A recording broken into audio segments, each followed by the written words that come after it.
Rogério tá descansando.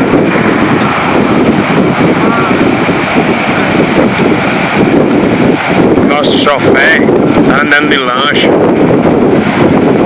Sacanagem. E eu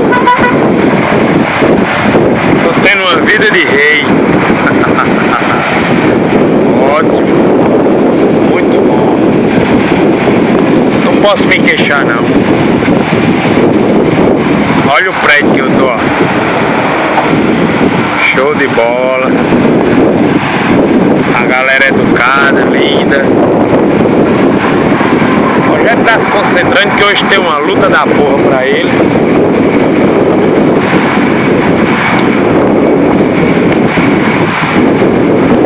Mas tá de boa.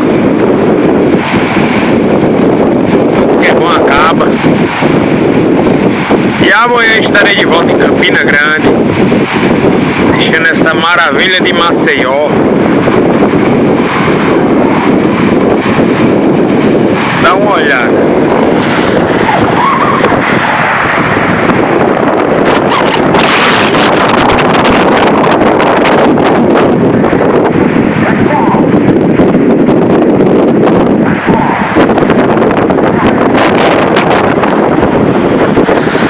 Menino, não é todo dia não que a gente tem um negócio desse.